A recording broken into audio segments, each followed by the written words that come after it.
My name is Terri Blanchfield, and I am a living miracle. In 2005, I was diagnosed with a very rare form of breast cancer. I was laying in bed and felt like something electrocuting me, or like a lightning bolt. I put my hand there and felt something the size of a 50-cent piece. Called my husband in the room and told him I had breast cancer, and of course he told me I was nuts, but I told him I was going to call the hospital anyways. I called the hospital and they told me that someone had just canceled the appointment and they had the entire morning open. So we went down there. They put the tumor under ultrasound and said it did not look good. They sent me to a breast surgeon. They did the biopsy, came back and told me I had the rarest form of breast cancer they had ever seen.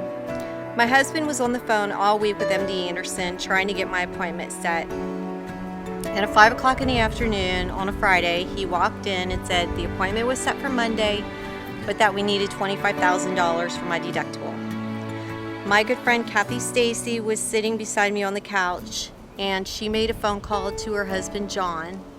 And he made several phone calls. He called Parkway, he called the baseball community where we are very involved, and New Territory friends, as well as people we had never even met before. New Territory and Parkway really came together. By Monday morning, they gave us the check for $25,000 for our deductible. I was scanned all of that week and told that it was confined, the tumor was confined, and just needed a mastectomy and I would be good to go, no further treatment. So I had the mastectomy and the borders were completely clear, and that was that. Fast forward to 2007. We were getting ready to take my son to college. I found a spot on my leg, the size of a lemon. I went to the doctor that day. She got me into a surgeon's office that afternoon, and he put the ultrasound machine on and looked at it and told me it was not good. Walked out of the office, walked back in, and said, "You're back at MD Anderson Monday morning." Monday morning came. I went through scans all week.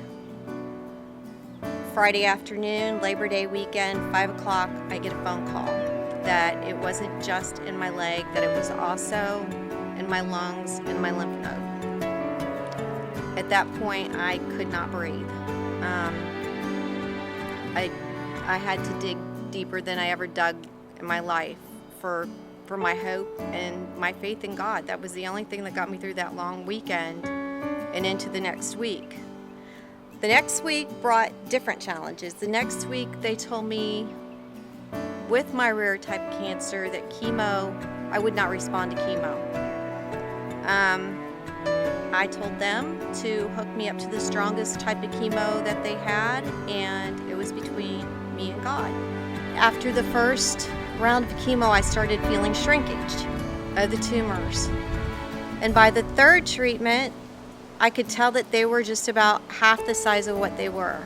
My doctor was out of town, and I said I had to see a different doctor. He told me that I was fatal, and he left the room.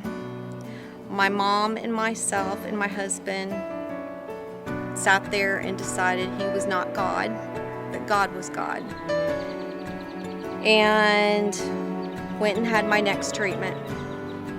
A good friend of mine, Debbie Fancher, started researching the type of cancer I had. And through her research, she hooked up with a doctor on the other side of the world, and they began emailing each other. And he told her that the doctor I needed to be seeing was in Houston, Texas, at Baylor College of Medicine. So she emailed them my story. And the very next week, we got a phone call about 7 o'clock in the evening from Baylor, telling me they had received our story from my friend, and although they were booked the next week, they were going to come in at 7 a.m. to see me. My doctor there was full of hope. He said the way I had responded wasn't typical, but there's different variations of every type of cancer, and kept me on the same chemo and 3 months later, I was cancer-free. I believe that my faith in God and my hope got me through everything.